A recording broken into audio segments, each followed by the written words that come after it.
Topic है branch accounting.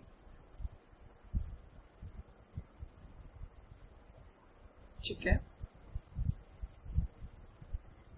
And आज branch accounting में हम डिस्कस करेंगे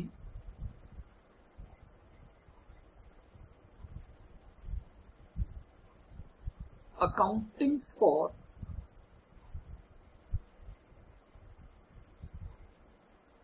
इनलैंड या होम ब्रांच।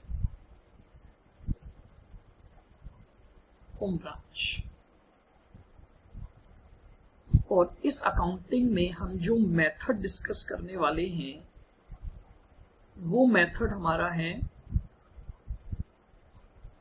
स्टॉक एंड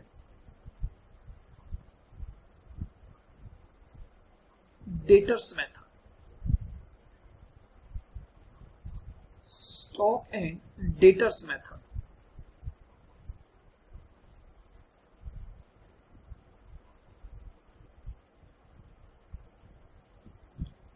लिखेंगे point number 1,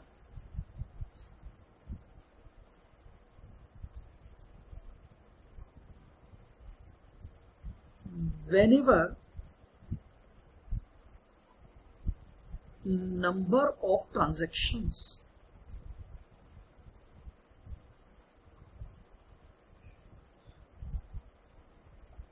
are more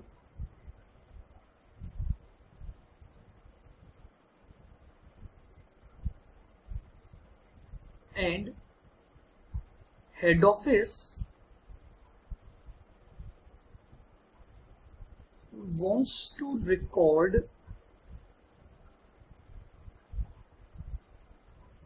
all such transactions,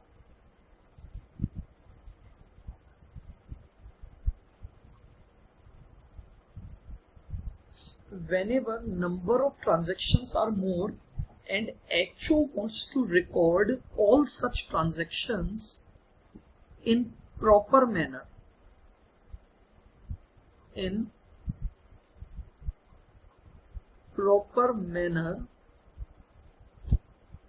to find out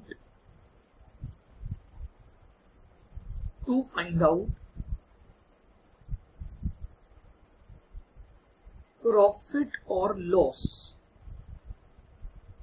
of branch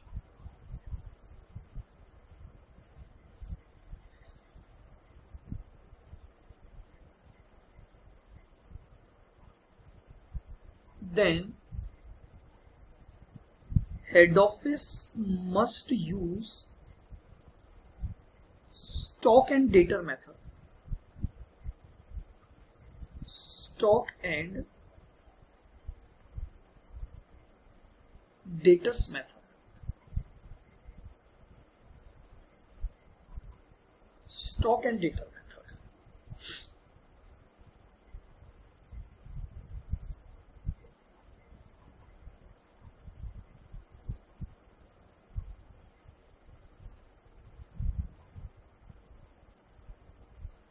Under this method,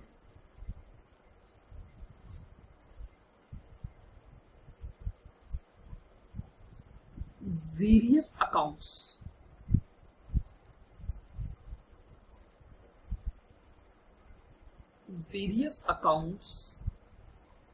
are prepared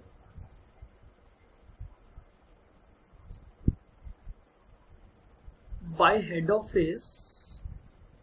Under this method, various accounts are prepared by head office to find out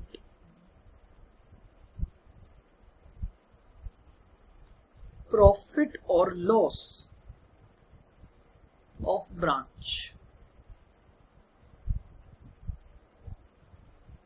ठीक है, head office branch का profit और loss जानने के लिए कई सारे accounts क्या करता है, प्रिपेयर करता है इस मेथड में, इसीलिए इसको स्टॉक एंड डेटर मेथड बोलते हैं। लिख लिया।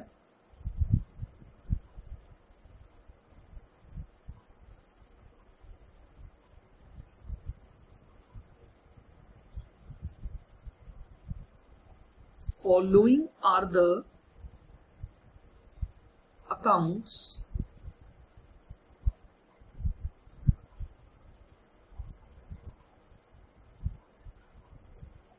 which are to be prepared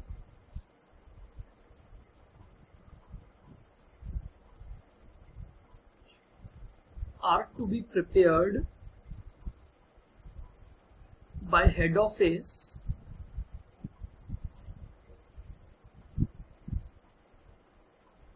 to know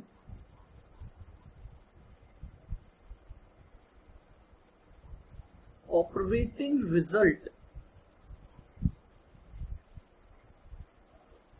of branch। अब हम बात करते हैं कि हेड ऑफिस को ब्रांच के ऑपरेटिंग रिजल्ट्स को जानने के लिए कौन कौन से अकाउंट प्रिपेयर करने होते हैं।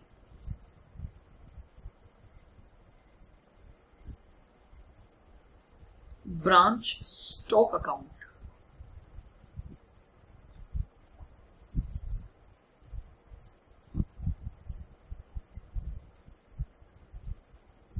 branch debtors account, branch debtors account,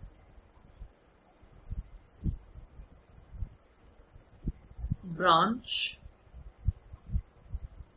asset account,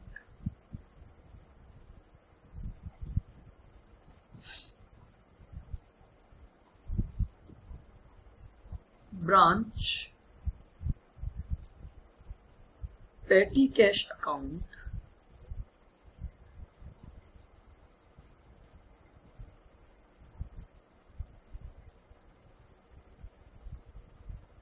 branch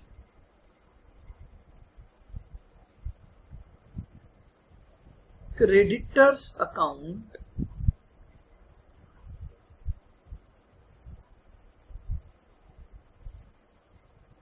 branch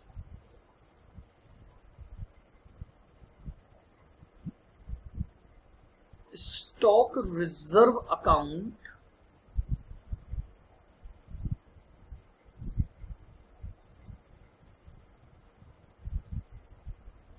branch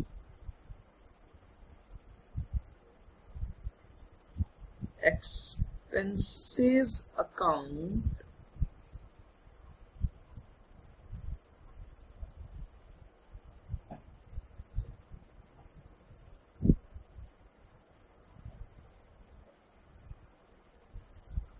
goods sent to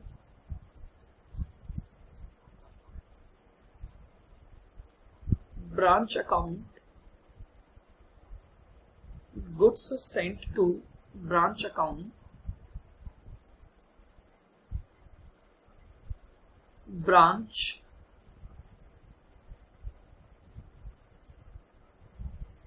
adjustment account,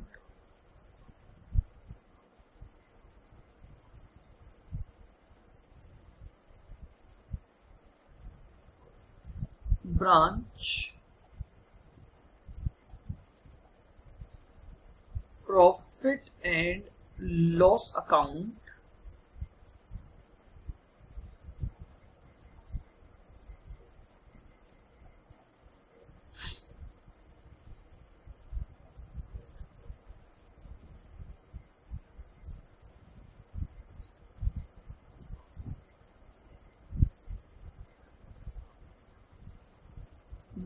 normal loss account,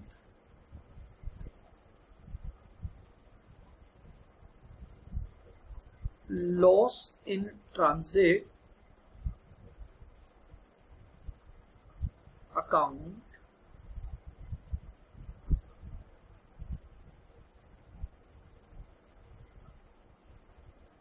other laws account. अगर मान लीजिए कोई एबनॉर्मल लॉस हुआ है, कोई गुड्स का पिलफरेज हुआ है, तो उन सब के भी आपसे सेपरेट सेपरेट अकाउंट बनवाए जा सकते हैं। तो यानी under stock and debtor method अगर मुझे ब्रांच का ऑपरेटिंग रिजल्ट जानना है तो ब्रांच का ऑपरेटिंग रिजल्ट जानने के लिए मुझे कई सारे अकाउंट प्रिपेयर करने पड़ेंगे और उनका नेट इम्पैक्ट जब आएगा तो वो क्या रिफ्लेक्ट करेगा, ब्रांच के प्रॉफिट और लॉस को रिफ्लेक्ट करेगा। ठीक है, अब हम जरा इन अकाउंट्स को सीखें। कोई एंट्री नहीं रटनी है, सिर्फ अकाउंट का नेचर समझना है और उनके ट्रांजैक्शन को समझना है। देखिएगा,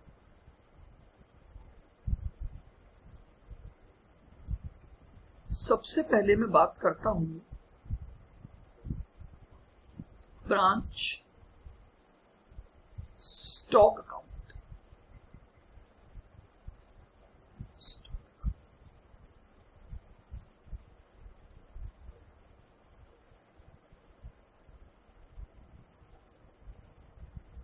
This account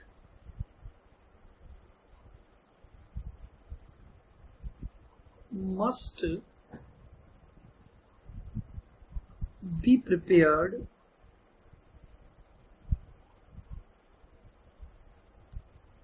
for all goods या stock related transaction, stock related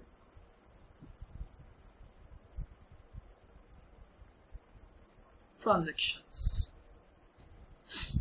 देखिएगा, ब्रांच स्टॉक अकाउंट को स्टॉक से रिलेटेड जितनी भी ट्रांजैक्शंस हैं उनके लिए बनाया जाता है।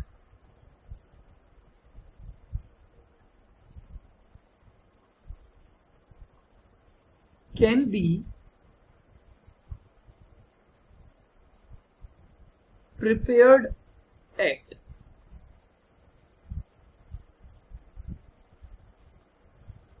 cost price और इनवॉइस प्राइस और इनवॉइस प्राइस। ठीक है, आप ये जो ब्रांच स्टॉक अकाउंट बनाओगे, इस स्टॉक अकाउंट को प्रिपेयर किया जा सकता है या तो एट कॉस्ट या at invoice price.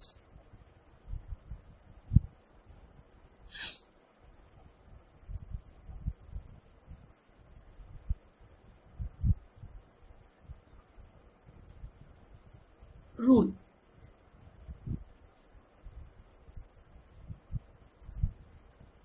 all transactions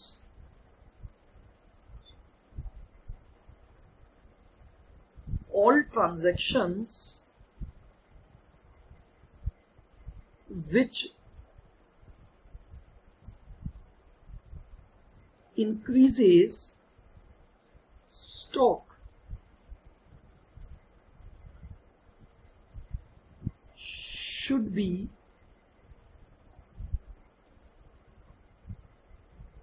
debited in this account and all transaction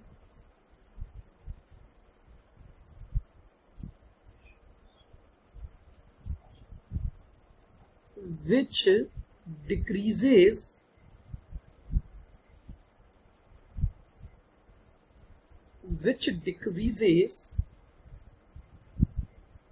stock should be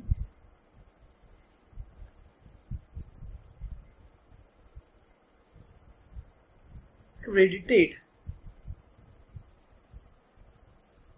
to this account।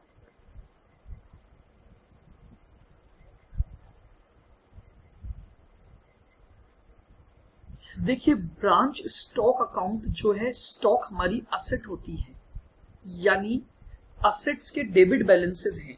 तो अगर मैं कोई भी ऐसा ट्रांजैक्शन एंटर कर रहा हूं जो मेरे स्टॉक की वैल्यू को बढ़ाएगा, तो वो स्टॉक अकाउंट में डेबिट हो जाएगा, क्योंकि एंट्री क्या बनेगी, stock account debit to reason, जिस रीजन की वजह से आपका वो स्टॉक बढ़ रहा है। और अगर किसी भी रीजन की वजह से स्टॉक कम हो रहा है तो असेट की वैल्यू कम होगी, तो उस रीजन को क्रेडिट साइड में, यानी रीजन डेबिट हो जाएगा और स्टॉक अकाउंट क्रेडिट हो जाएगा। तो बेसिकली मैं क्या बोल रहा हूं कि कोई भी ट्रांजैक्शन जो स्टॉक को बढ़ाएगा स्टॉक अकाउंट में डेबिट साइड लिख दो, और कोई भी ट्रांजैक्शन जो स्टॉक को कम करेगा उसे आप उस अकाउंट के क्रेडिट साइड में डाल दो। Rule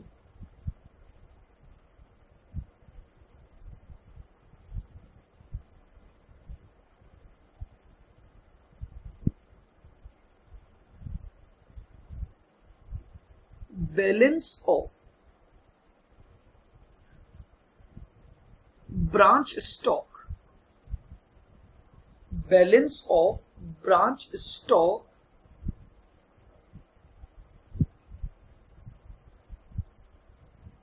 represent surplus in stock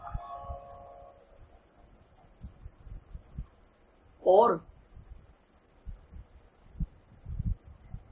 shortage of stock.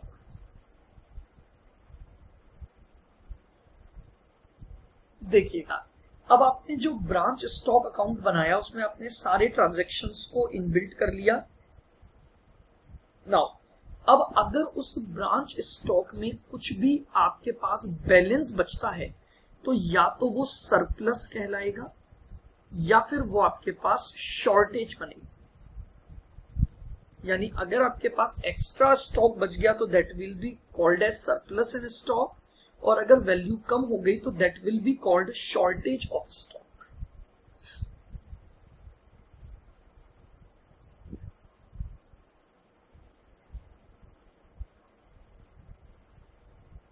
Clear है? बिल्कुल। आइएगा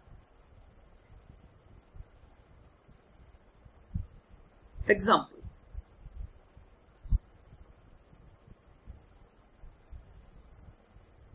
head office provide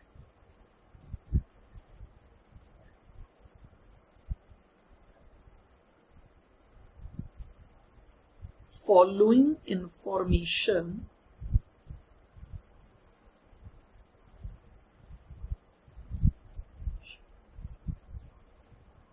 in respect of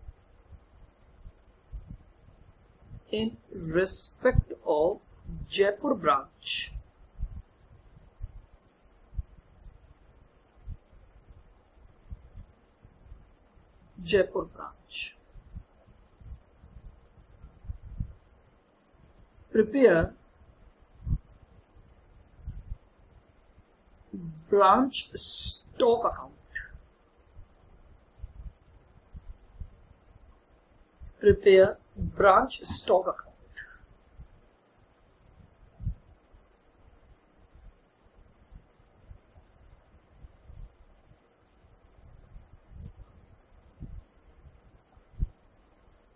opening balance of stock, cost 40,000,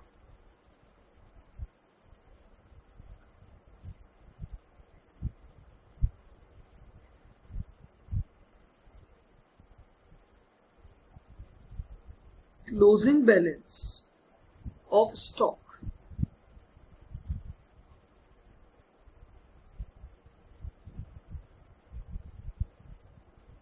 70,000,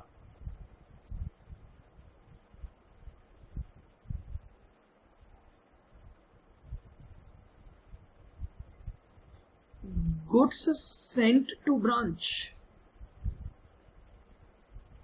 at cost, हमने ब्रांच को माल भेजा 1,50,000 का,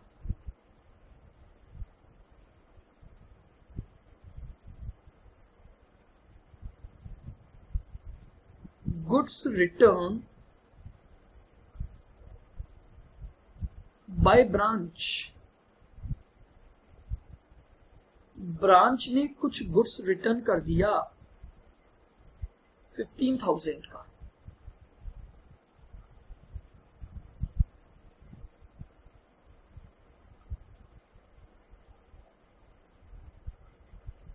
cash sales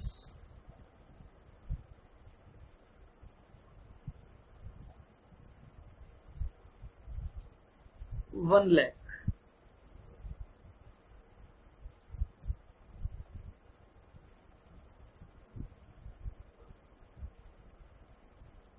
credit sales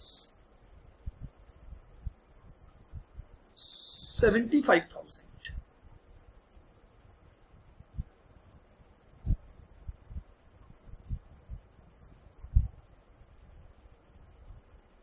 all goods are sold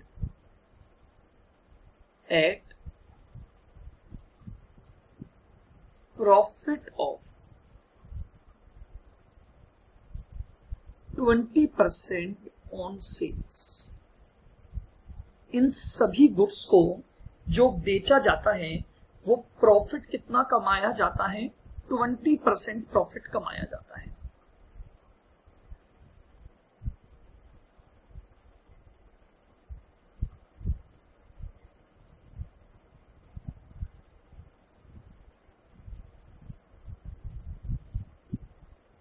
next, loss of stock 6,000, goods का loss हो गया 6,000।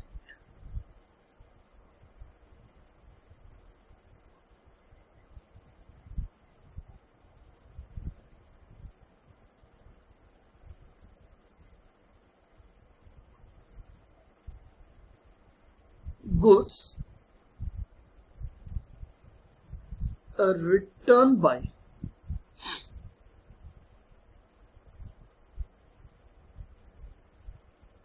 branch debtors, goods returned by branch debtor 10,000। ये लीजिए, हमारे पास ये कुछ ट्रांजैक्शन है। एक हेड ऑफिस ने अपनी जयपुर ब्रांच के रेस्पेक्ट में आपको कुछ ट्रांजैक्शन दिए हैं और आपसे मांगा क्या गया है कि आपको क्या बनाना है? ब्रांच स्टॉक अकाउंट प्रिपेयर करना है। Prepare branch stock account.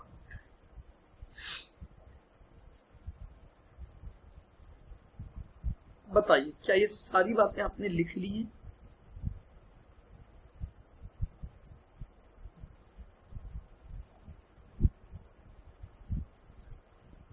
Solution,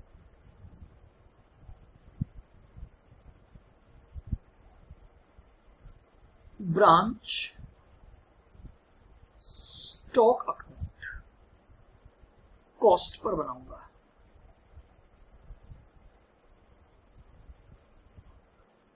देखिएगा, मैं आपको क्या बोल रहा हूं, सिंपली बस एक रीजन समझो। ये स्टॉक मेरी असेट है। अगर और स्टॉक के डेबिट बैलेंसेस होते हैं, हर ट्रांजैक्शन का इंपैक्ट देखो। अगर स्टॉक बढ़ रहा है तो स्टॉक डेबिट रहना चाहिए, और अगर स्टॉक कम हो रहा है तो वो क्रेडिट होना चाहिए। सबसे पहले मैंने यहां डाल दिया to balance brought down. To balance brought down 40,000। आइए अब एक एक ट्रांजैक्शन पर चलते हैं, क्लोजिंग बाद में लिखेंगे। गुड्स सेंट टू ब्रांच, बताइए अगर हेड ऑफिस ने ब्रांच को माल भेजा है तो क्या ब्रांच का स्टॉक बढ़ेगा? बिल्कुल बढ़ेगा। अगर स्टॉक बढ़ा तो स्टॉक डेबिट रहेगा, और उसका रीजन लिख दीजिए to goods sent. To goods sent to branch 1,50,000। आइए, goods return by branch. Now अब अगर ब्रांच ने वापस से कोई गुड्स रिटर्न कर दिया तो स्टॉक कम हो जाएगा, तो स्टॉक को क्रेडिट होना है तो उस रीजन को डेबिट कर दो, यानी क्रेडिट साइड में एंट्री डाल दो। By goods sent to branch.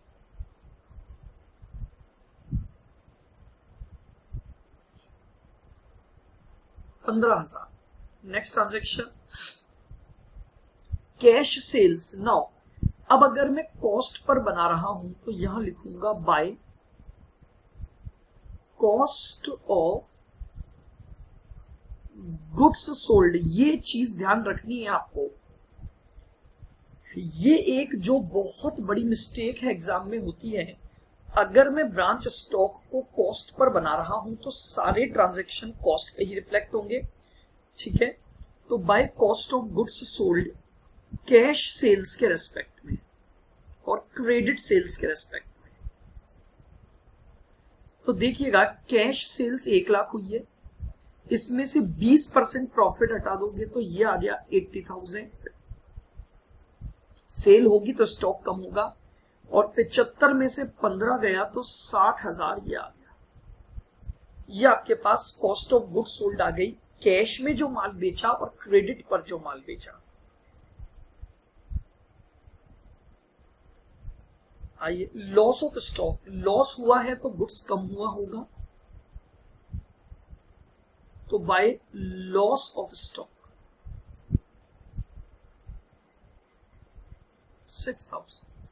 Goods return by branch debtor. समझिएगा, अगर ब्रांच के डेटर ने जब आपने उसको माल दिया था तो गुड्स कम हो गया था, अब अगर वो रिटर्न होके आ गया तो आपका स्टॉक वापस बढ़ जाएगा, तो स्टॉक को डेबिट कर दो 2। ब्रांच डेटर्स कितना आ जाएगा प्रॉफिट हटाकर, क्योंकि हम कॉस्ट पर बना रहे हैं, तो यानी 10,000 का जो माल रिटर्न हुआ उसमें 20% प्रॉफिट भी जुड़ा हुआ है। अब हमने क्लोजिंग बैलेंस लिख दिया बाय बैलेंस कैरिड डाउन।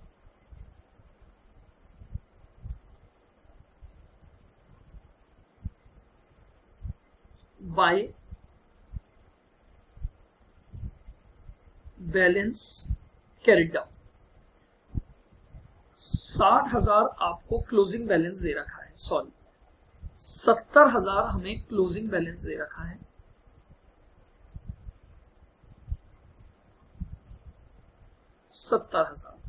निकालते हैं क्या कोई डिफरेंस आपके पास अकाउंट में आ रहा है।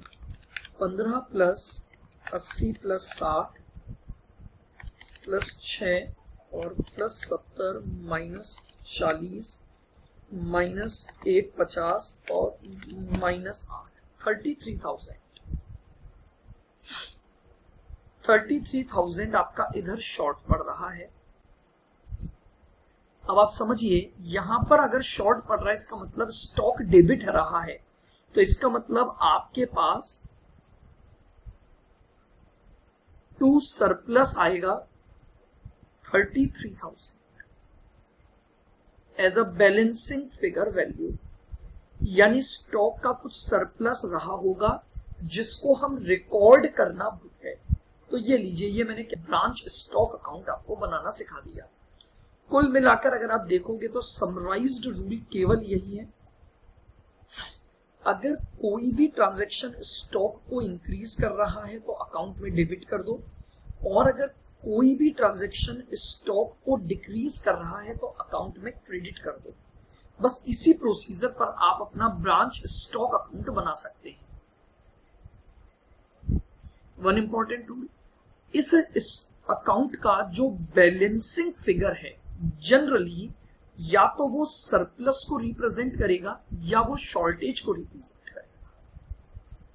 क्लियर? आइए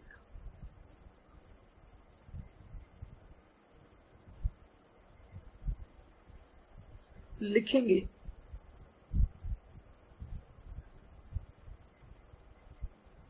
example,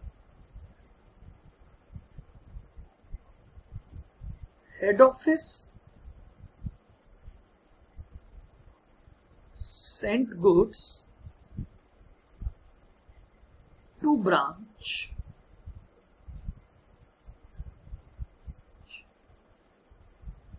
at cost plus 20% profit।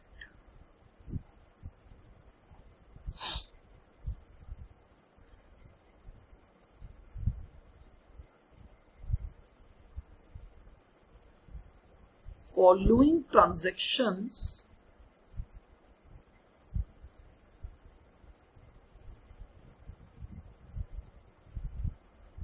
are given.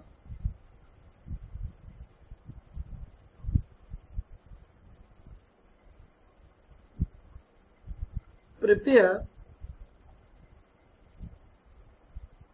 branch stock account. Prepare branch stock account along with branch stock reserve account. पहले एग्जाम्पल लिख लीजिए, फिर इसको हम समझेंगे. देखिए, हेड ऑफिस ने ये डिसाइड किया है कि ब्रांच को आप जो भी माल बेचोगे वो कॉस्ट प्लस 20% पर. ठीक है, अब आपको कुछ ट्रांजैक्शन दिए हुए हैं और उससे आपको ब्रांच स्टॉक अकाउंट बनाना है और ब्रांच स्टॉक रिजर्व. पहले हम ट्रांजैक्शन लिख लेते हैं.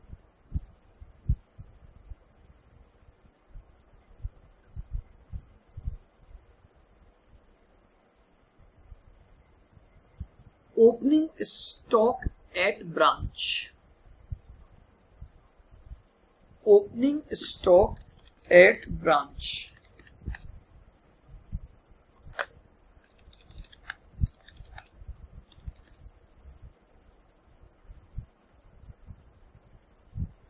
$15,000.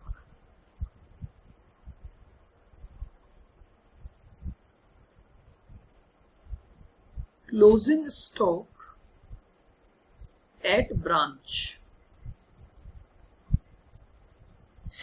Closing stock at branch 25,000.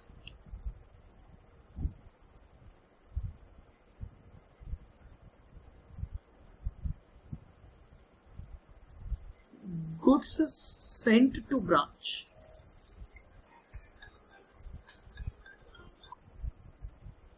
तो goods sent to branch 1,20,000.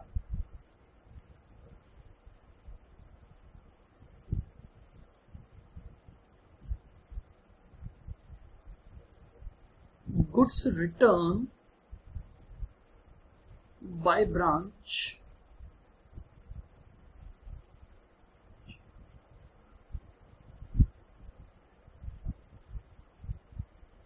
12,000.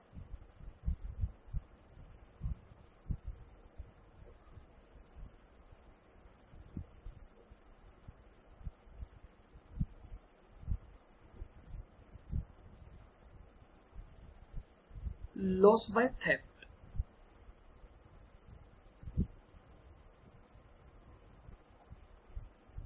Invoice price.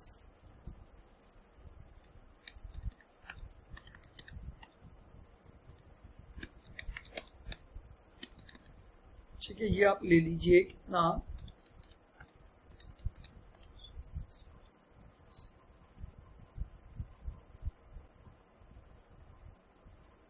6,000 लीजिए. लॉस बाय थेफ्ट आपको दे रखा है 6,000.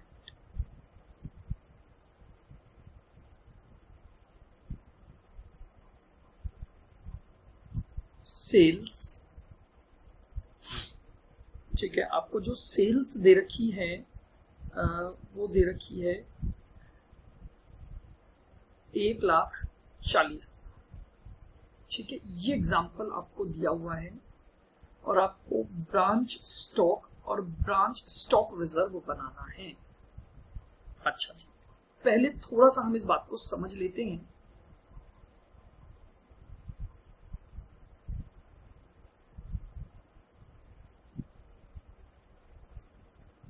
देखिए, कई बार क्या होता है, आपसे 2 अकाउंट बनवाए जाते हैं, ब्रांच अकाउंट और ब्रांच स्टॉक रिजर्व अकाउंट. बहुत ध्यान से आप सुनेंगे मेरी बात. ब्रांच स्टॉक और branch stock reserve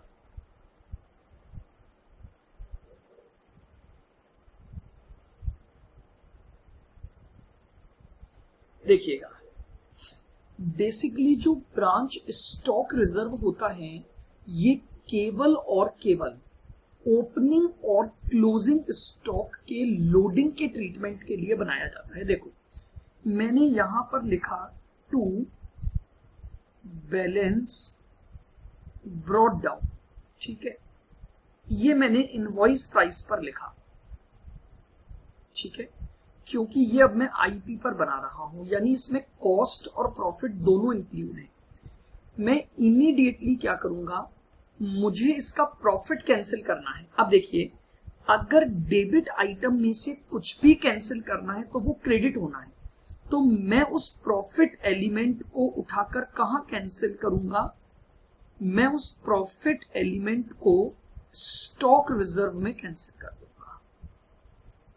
profit element को मैं यहां कैंसिल कर दूंगा बाय बैलेंस ब्रॉट डाउन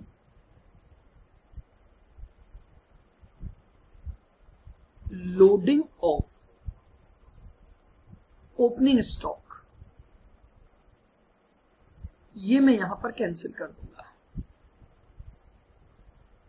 अब इसी तरह से जब मैं ब्रांच स्टॉक अकाउंट का क्लोजिंग बैलेंस यहां लिखूंगा by balance carried down at IP value, तो वापस से वही मुझे इसकी लोडिंग को भी कैंसिल करना है। अगर ये आइटम मैंने क्रेडिट में लिखा है तो लोडिंग के लिए देखिएगा, स्टॉक रिजर्व इसीलिए बनाया जा रहा है इस स्टॉक की लोडिंग के लिए, इसमें और कुछ नहीं आना, केवल स्टॉक की लोडिंग आनी है। तो लीजिएगा, इसको मैंने क्रेडिट किया है तो इसकी लोडिंग में कहां कैंसिल कर दूंगा, डेबिट में कैंसिल कर दूंगा। मैं डेबिट में इसकी लोडिंग कैंसिल कर दूंगा, किस नाम से, to balance carried down loading. बोलिए क्लियर है बिल्कुल।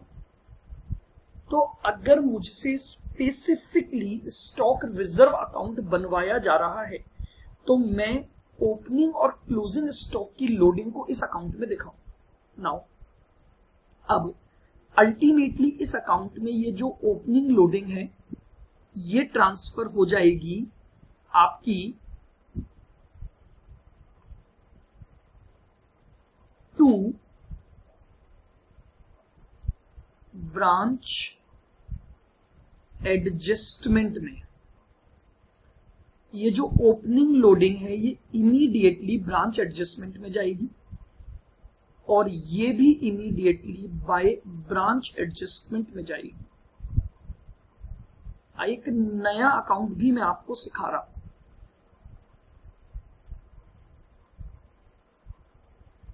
यानी इसका मतलब क्या हुआ, ये जो ब्रांच एडजस्टमेंट अकाउंट में बनाऊंगा, ये जो ब्रांच एडजस्टमेंट अकाउंट में बनाऊंगा, ये अकाउंट लोडिंग्स को रिफ्लेक्ट करेगा। ये अकाउंट प्योरली लोडिंग को रिफ्लेक्ट करने का अकाउंट है। देखिएगा, आपके दिमाग में अब एक पॉइंट आ रहा होगा कि जब ये लोडिंग उसी अकाउंट में जानी थी तो डायरेक्ट क्यों नहीं की। आप मेरी बात को समझो। The specific requirement of the question, the specific requirement of the question कि आपको स्टॉक रिजर्व अकाउंट बनाना है, तो इसलिए ओपनिंग और क्लोजिंग की जो भी लोडिंग है वो पहले जाएगी स्टॉक रिजर्व में और फिर ब्रांच एडजस्टमेंट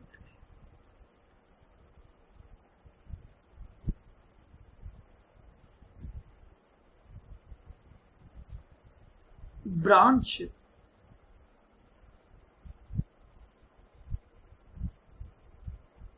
एडजस्टमेंट अकाउंट, ये जो है वो हमारा लोडिंग का अकाउंट है। लोडिंग का अकाउंट है, यानी इस अकाउंट में हम प्योरली सारे के सारे प्रॉफिट्स को शो करेंगे।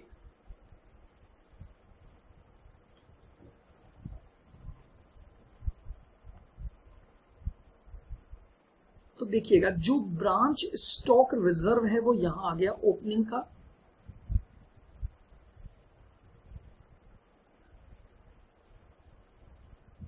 Bye branch stock reserve, opening stock loading,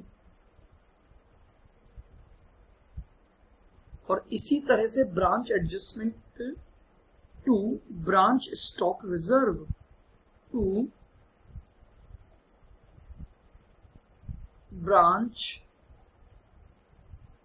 stock reserve, यानी क्लोजिंग स्टॉक लोडिंग। तो नाउ अब मेरे पास एक समराइज रूल क्या बना, बहुत ध्यान से सुनना।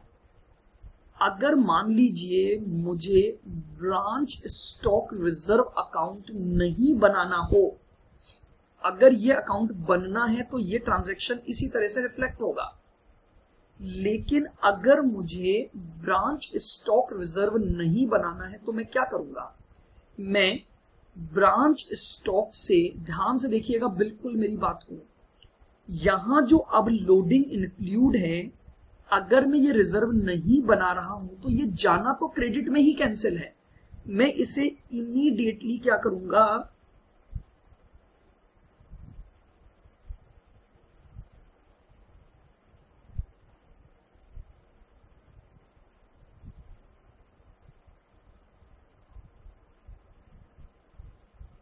आप देख रहे हैं मेरी समझ बात को, मैं डायरेक्टली रिफ्लेक्ट कर दूंगा। बहुत ध्यान से इस अकाउंट को समझिएगा, मैं कोई फॉर्मेटिंग नहीं रटाऊंगा, मैं लॉजिक दे रहा हूं। अल्टीमेटली ये जो ओपनिंग बैलेंस है वो ब्रांच एडजस्टमेंट में ही जा रहा है, तो अगर ये अकाउंट नहीं बनाना हो तो मैं डायरेक्टली इसको ब्रांच के यहां पर ले जाऊंगा, ठीक है। और इसी तरह से हमारा ये जो क्लोजिंग बैलेंस है, इस क्लोजिंग बैलेंस का जो स्टॉक रिजर्व है,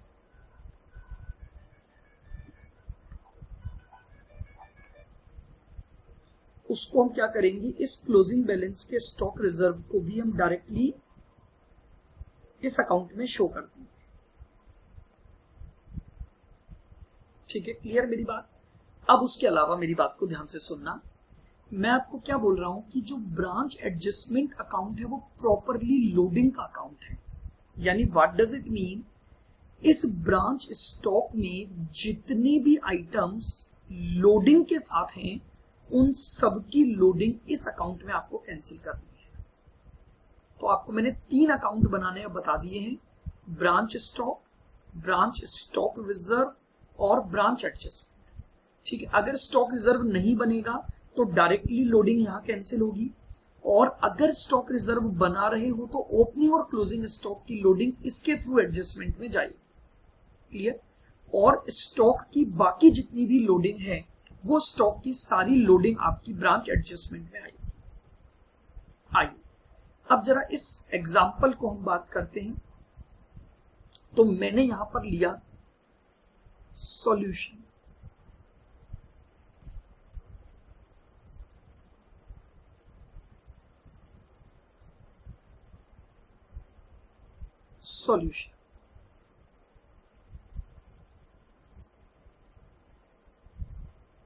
ब्रांच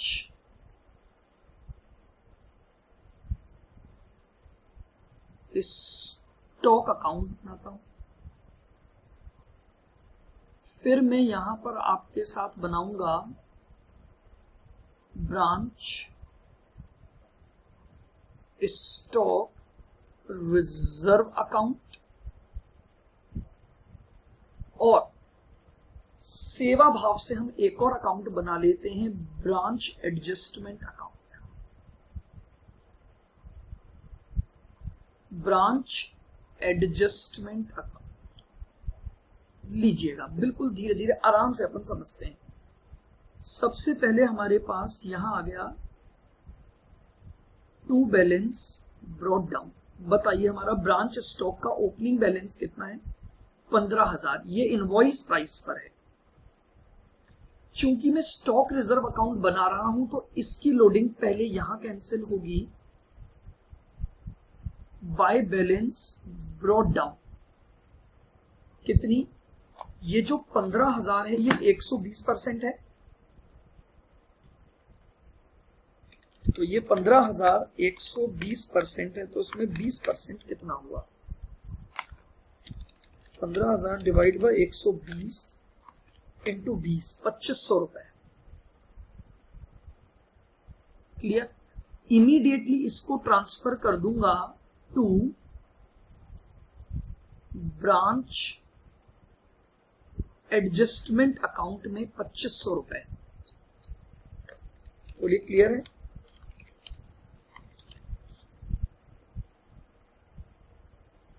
तो ब्रांच एडजस्टमेंट अकाउंट में आ जाएगा बाय ब्रांच स्टॉक रिजर्व लीजिएगा। फिर अगला ट्रांजैक्शन है goods sent to branch 120 to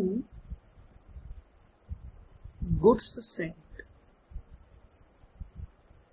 120। इसमें भी प्रॉफिट इंक्लूड है, लेकिन इसकी लोडिंग अब यहां नहीं आएगी, ये केवल स्टॉक की लोडिंग का अकाउंट है। तो इसकी लोडिंग को ब्रांच एडजस्टमेंट में कैंसिल कर दो। चूंकि आइटम डेबिट साइड में है तो लोडिंग यहां कैंसिल होगी by goods sent loading. Loading निकाल लीजिए कितनी बनी? 1,20,000 डिवाइड बाय 120 इंटू 20, यानी 20,000 की आपकी लोडिंग। समझ में आ रहा है पॉइंट? अब गुड्स रिटर्न बाय ब्रांच है 12,000, ये यहां आ जाएगा बाय गुड्स सेंट, क्योंकि अगर रिटर्न हुआ तो आपके पास गुड्स कम हो गया, आपने ब्रांच, तो इसकी लोडिंग भी आप कैंसिल करोगे टू गुड्स सेंट।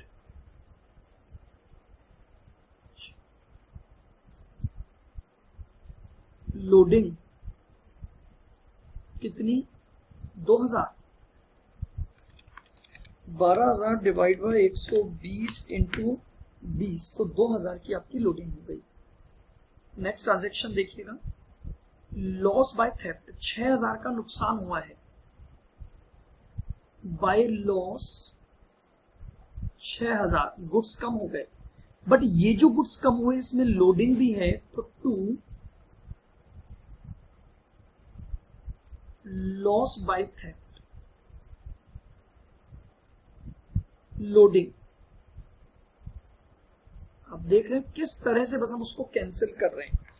6,120 पर है तो 20 पर कितना हुआ? 1,000 की लोडिंग है।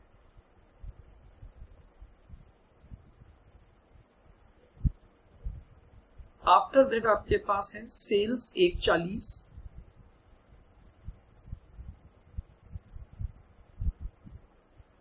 इसमें प्रॉफिट इंक्लूड है, वो इंक्लूड ही रहेगा।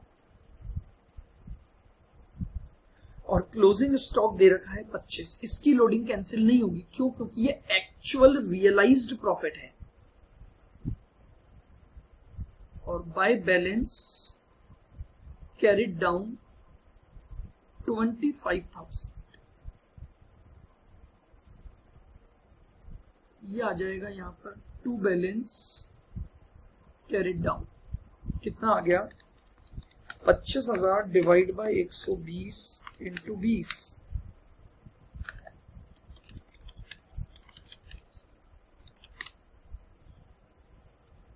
4167 बाय ब्रांच एडजस्टमेंट में चला जाएगा 4167। टू स्टॉक रिजर्व 4167, ये लीजिए। अब इस अकाउंट में डिफरेंस निकाल लेते हैं अपन। तो 12,000 plus 6,000 plus 140 plus 25 minus 15 minus 120, 48,000 to surplus आ गया 48,000। तो अगर ये सरप्लस आया तो ये भी इनवॉइस प्राइस पर आया होगा बाय सरप्लस उसकी लोडिंग। बस लोडिंग को रिवर्स साइड में कैंसिल करते चलो। 48 डिवाइड बाय 120 इंटू 20 तो 8,000। बोलिए क्या मेरे हिसाब से अब आपको ये 3 अकाउंट क्लियर होंगे? समराइज रूल याद रखेंगे। ब्रांच स्टॉक अगर इनवॉइस प्राइस पर बन रहा है तो जो गुड्स के ट्रांजैक्शन है उन पर लोडिंग कैंसिल होगी। लोडिंग जनरली कैंसिल होती है ब्रांच एडजस्टमेंट अकाउंट में। हाँ, लेकिन अगर किसी क्वेश्चन में आपको ब्रांच स्टॉक रिजर्व सेपरेटली मांगा गया है तो जो भी ओपनिंग स्टॉक और क्लोजिंग स्टॉक की लोडिंग है वो पहले ब्रांच स्टॉक रिजर्व में जाएगी, फिर उस स्टॉक रिजर्व से वो ब्रांच एडजस्टमेंट में जाएगी। तो ये मेरे हिसाब से आपको बिल्कुल क्लियर हो गए होंगे अब ये 3 अकाउंट, ब्रांच स्टॉक रिजर्व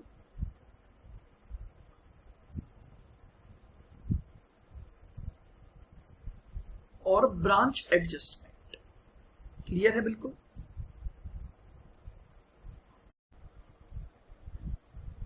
अब हम एक और नए अकाउंट पर चर्चा करते हैं। देखिएगा,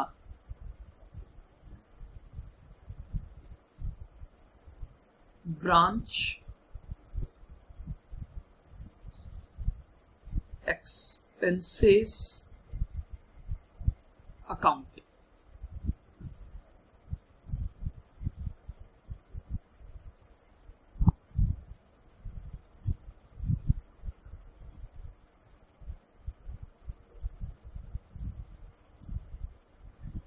देखिएगा,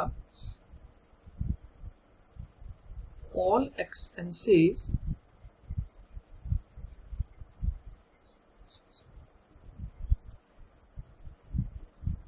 related to branch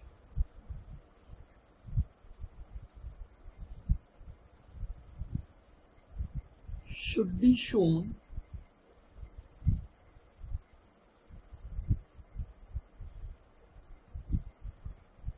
in this account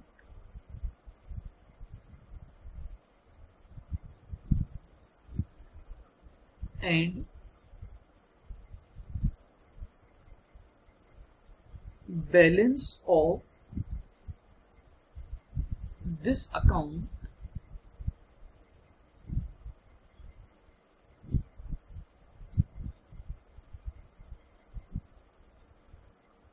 should be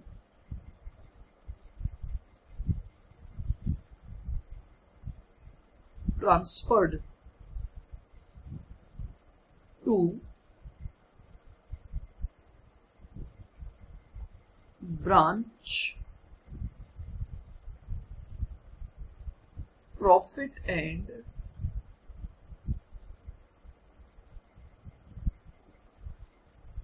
loss account.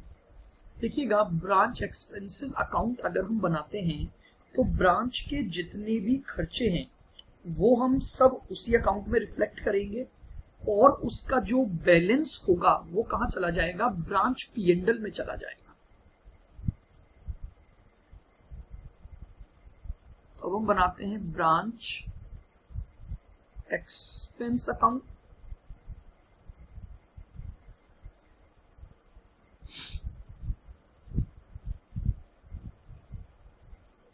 और branch profit and loss account. चलिएगा, नाउ लिसन केयरफुली। मान लीजिए ब्रांच में कुछ खर्चे हुए हैं, जैसे ब्रांच की बिल्डिंग का रेंट गया है, 2 salaries,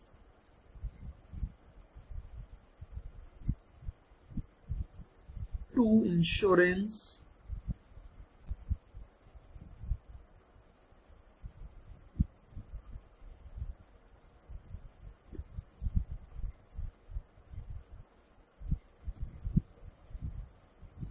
2 bad debts.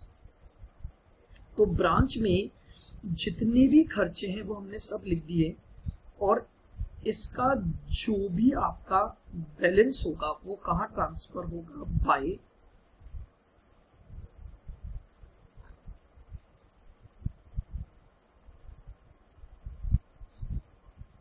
Branch profit and loss account. Clear? बिल्कुल। तो यहां पर एक एंट्री आ जाएगी टू ब्रांच एक्सपेंसेस। लीजिए,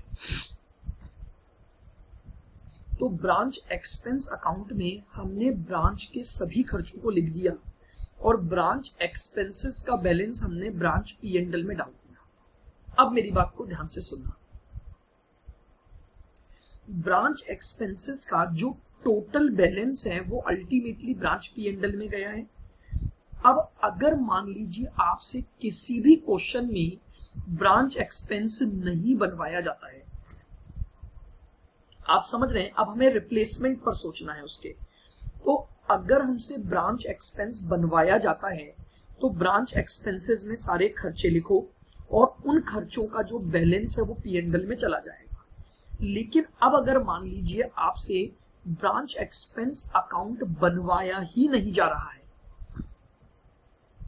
तो आप क्या कर सकते हैं, ब्रांच एक्सपेंसेस के सारे खर्चे उठाकर आप इसके डेबिट साइड में डाल सकते हैं। दैट मीन्स, और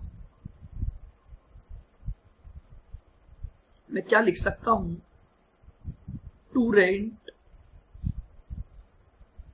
to salary, to insurance, to bad dates.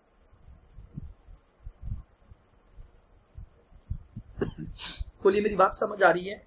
यानी या तो मैं ब्रांच एक्सपेंसेस का net balance P and L में ले जाऊं, लेकिन अब अगर क्वेश्चन में मुझसे ब्रांच एक्सपेंस बनवाया ही नहीं जा रहा है तो मुझे अननेसेसरी इस अकाउंट को बनाने की जरूरत नहीं है। मैं क्या करूंगा, ब्रांच एक्सपेंसेस के जितने भी खर्चे हैं वो directly branch P and L में लिख दूंगा। तो अल्टीमेटली आप देखो, या तो ब्रांच एक्सपेंसेस का टोटल यहां जाता है, या फिर मैं बाय इंडिविजुअल नेम लिखूं तो उससे मेरे रिजल्ट पर कोई फर्क नहीं पड़ेगा। तो मेरे हिसाब से ये भी अकाउंट अब आपको क्लियर होगा, ब्रांच एक्सपेंस अकाउंट का। और अल्टीमेटली एक्सपेंस अकाउंट कहां जाएगा, ब्रांच पी एंड एल में। आइए next,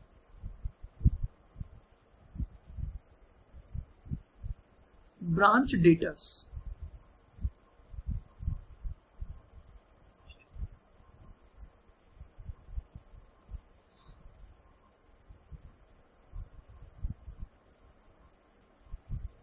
all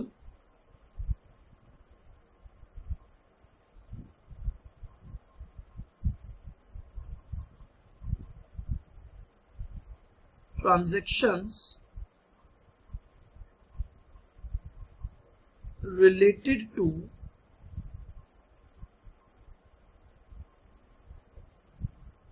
debtors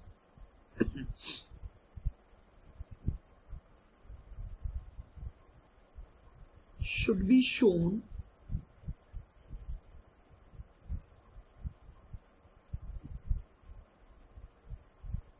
in this account.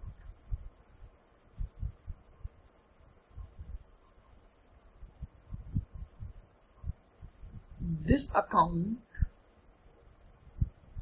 is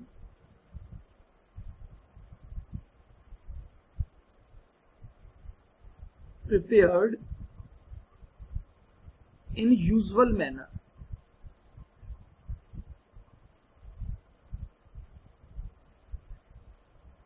ठीक है, डेटर से रिलेटेड हमारे पास कोई नई बातें नहीं है। लीजिए, अगर हम बनाते हैं ब्रांच डेटर्स अकाउंट, सबसे पहले हमारे पास आ गया टू बैलेंस ब्रॉट डाउन, जो भी ब्रांच के डेटर का ओपनिंग बैलेंस है।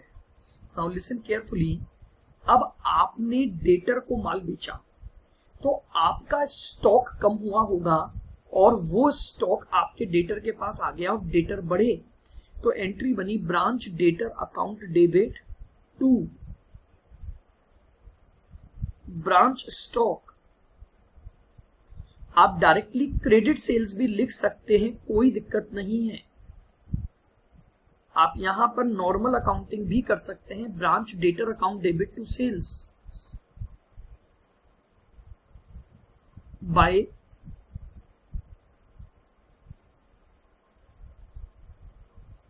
ब्रांच स्टॉक यानी रिटर्न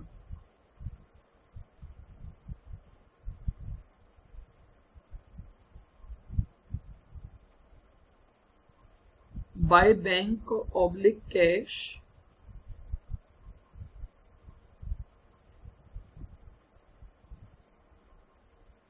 बाय डिस्काउंट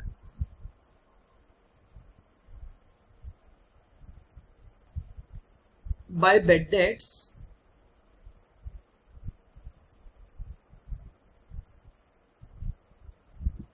और बाय बैलेंस कैरिड डाउन। यानी जो डेटर अकाउंट आपका बनेगा वो इन यूजुअल मैनर बनेगा। ये लीजिए, ये आपका जो ब्रांच डेटर है वो यूजुअल मैनर में आपका एक तरह से डेटर अकाउंट हो गया। बोलिए, क्लियर है बिल्कुल?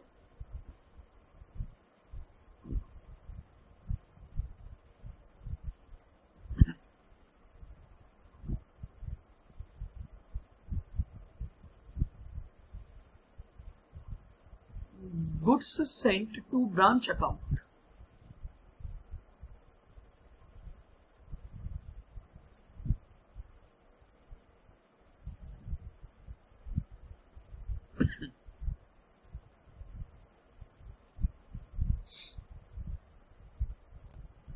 ठीक है। अगला अकाउंट है हमारा goods sent to branch account. Normal ledger posting होगी इस अकाउंट में। इसके लिए जो इंपॉर्टेंट बात है, the balance of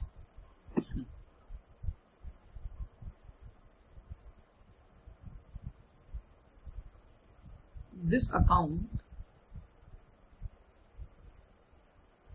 should be transferred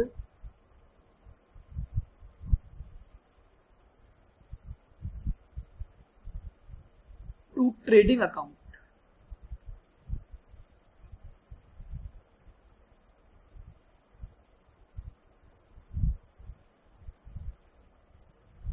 यानी जो goods sent to branch account है, इसका जो भी बैलेंस होगा इसको किससे क्लोज करोगे? That is the most important point.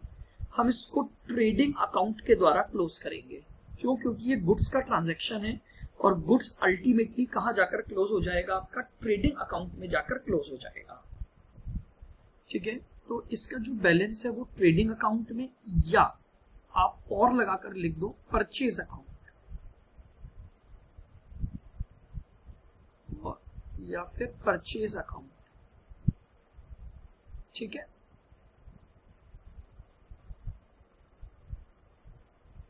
आइए अब अकाउंट बना देते हैं।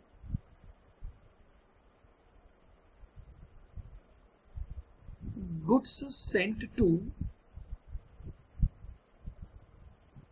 Branch account.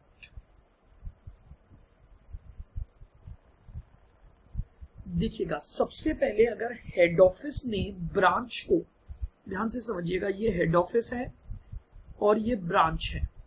तो हेड ऑफिस ने जब ब्रांच को माल भेजा तो ब्रांच के स्टॉक में एक एंट्री हुई branch stock account debit to goods sent to branch, तो गुड्स सेंट टू ब्रांच में आ जाएगा बाय ब्रांच स्टॉक,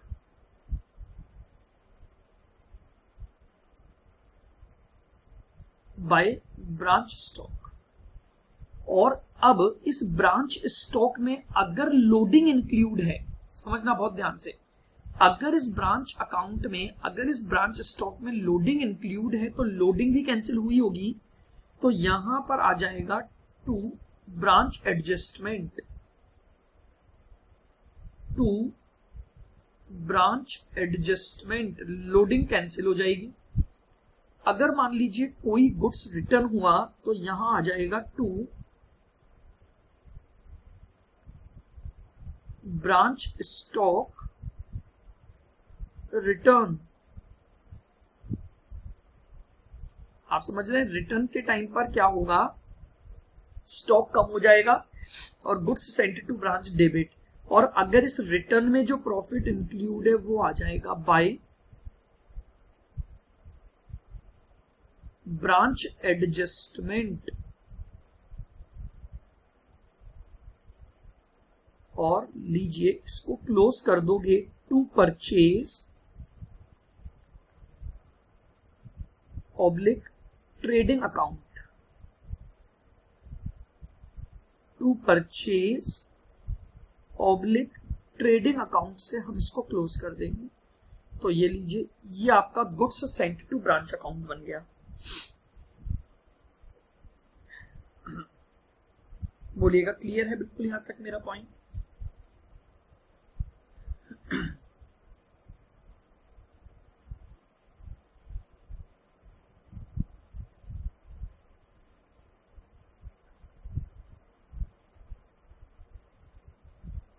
आइएगा अब हम बनाते हैं लॉस अकाउंट। अगर आपके गुड्स में किसी भी तरह का नुकसान हुआ है,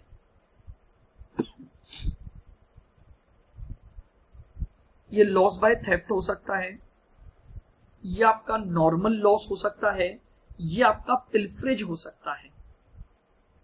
सबसे पहले अगर लॉस हुआ होगा तो आपका जो स्टॉक है वो कम हुआ होगा, तो आपने एक एंट्री पास की होगी, loss account debit to branch stock की होगी। तो loss account debit to branch stock.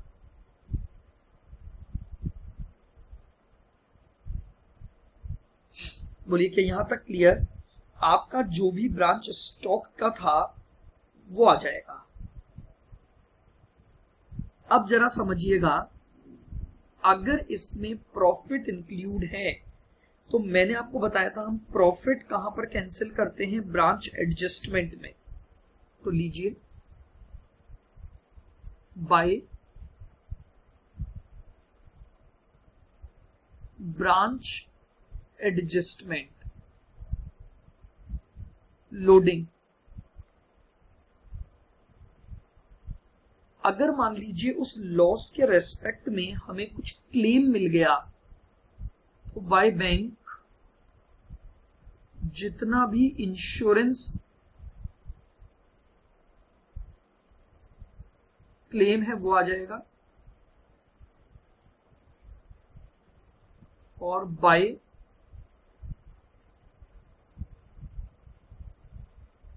Branch P&L account.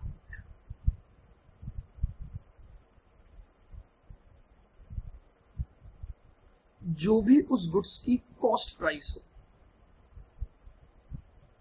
तो ये लीजिए हमारा लॉस अकाउंट बन गया। अब यहां पर जो समझने वाली बात है वो समझना, अगर मान लीजिए मैं ब्रांच एडजस्टमेंट अकाउंट प्रिपेयर नहीं कर रहा हूं तो लोडिंग और कॉस्ट प्राइस दोनों एक साथ ब्रांच P&L में चली जाएगी। Listen very carefully, substitute account को भी समझो।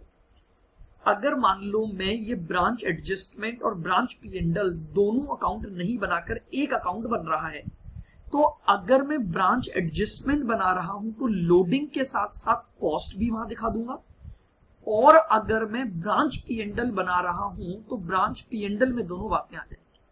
अब यहां जाकर एक पॉइंट आता है कई बार कि बोले अगर हमें केवल ब्रांच एडजस्टमेंट बनाना है तो क्या उसमें लोडिंग दिखाएं और क्या कॉस्ट भी दिखाएं।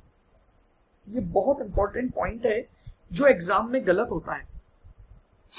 अगर मान लीजिए मुझे ब्रांच पीएनडल नहीं बनाना है, ब्रांच एडजस्टमेंट अकाउंट ही बनाना है, तो क्या इन लॉसेस की कॉस्ट प्राइस को ब्रांच एडजस्टमेंट में लिखना है या नहीं लिखना है। तो यहां लिखेंगे एक नोट डाल के, if we are not preparing, if we are not preparing branch P&L,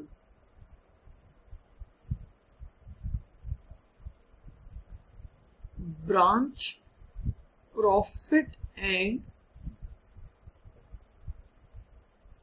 loss account, then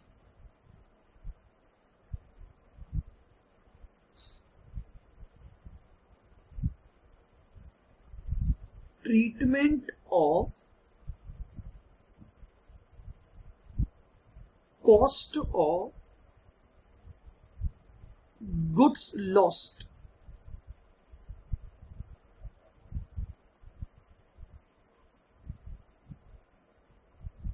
a point.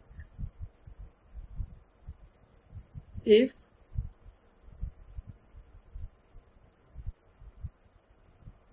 we have to reflect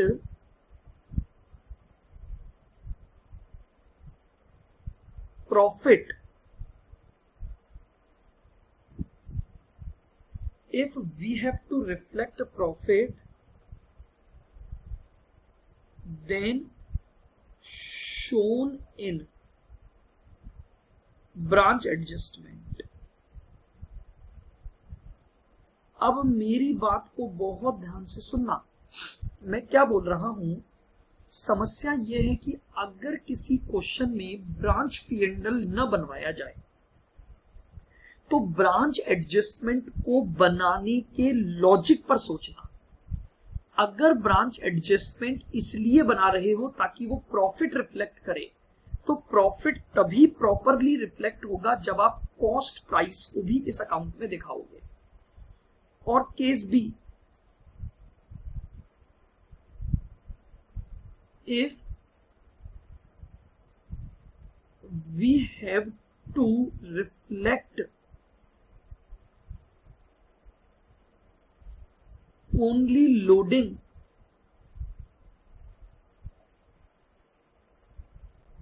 in adjustment account, या फिर हम ये जो ब्रांच एडजस्टमेंट प्रिपेयर कर रहे हैं, ये ब्रांच एडजस्टमेंट केवल और केवल प्योरली लोडिंग को रिफ्लेक्ट करने के लिए बनाया जा रहा है, तो फिर मैं कॉस्ट प्राइस को यहां नहीं दिखाऊंगा। मेरी इस बात को बहुत बहुत बहुत ध्यान से सुनना। एग्जाम्स में ये जो गलतियां होती हैं हम इनसे बचेंगे। लिसन अगेन, लॉस अकाउंट तो ये बन गया।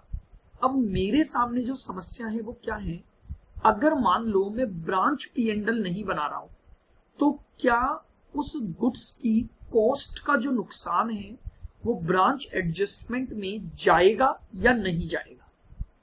तो अब मेरी बात को सुनना, दो ऑल्टरनेटिव सिचुएशन है। अगर ब्रांच एडजस्टमेंट नेट प्रॉफिट को रिफ्लेक्ट करने के लिए बनाया जा रहा है तो नेट प्रॉफिट दिखाने के लिए तो आपको कॉस्ट को भी कैंसिल करना पड़ेगा। क्लियर? तो फिर ये जो कॉस्ट प्राइस का नुकसान है ये भी ब्रांच एडजस्टमेंट में दिखाओगे। लेकिन अगर ब्रांच एडजस्टमेंट प्योरली लोडिंग के लिए बना रहे हो, यानी इसका ऑब्जेक्ट प्रॉफिट या लॉस को रिफ्लेक्ट करना नहीं है, तो फिर कॉस्ट प्राइस के नुकसान की अकाउंटिंग ब्रांच एडजस्टमेंट में नहीं होगी। लेकिन हाँ, अगर आप ब्रांच एडजस्टमेंट नहीं बना रहे हो और ब्रांच पीएनडल बना रहे हो, तो देखिए अल्टीमेटली आपको एक चीज ध्यान होगी कि ब्रांच एडजस्टमेंट का जो बैलेंस है वो ब्रांच पीएनडल में जाता है तो अब अगर मैं ब्रांच एडजस्टमेंट नहीं बना रहा हूं तो ब्रांच एडजस्टमेंट के जितने भी एडजस्टमेंट हैं वो सब डायरेक्टली मैं कहां पर करूंगा, ब्रांच P&L में करूंगा। तो अगर मुझे क्वेश्चन ये बोल रहा है तो ब्रांच एडजस्टमेंट नहीं बनाना है तो कोई बात नहीं है, ब्रांच एडजस्टमेंट में जो लोडिंग मैंने लिखी है वो लोडिंग में कहां ट्रांसफर कर दूंगा, ब्रांच P&L में ट्रांसफर कर दूंगा। तो ये हमारे पास लॉस अकाउंट बनेगा। तो लीजिए बाकी अकाउंट इन यूजुअल मैनर बनेंगे। तो हम इस तरह से हमारे पास ये स्टॉक एंड डेटर मेथड की अकाउंटिंग होगी। थोड़ा सा ये एनालाइज करो कि क्या किस अकाउंट में प्रॉपरली रिफ्लेक्ट होना है। अगर वो अकाउंट नहीं बना रहा हूं तो उसके सब्स्टिट्यूट अकाउंट में या उसके जो रिप्लेस्ड अकाउंट हैं उनमें वो ट्रांजैक्शन किस तरह से शो होगा। क्लियर है बिल्कुल।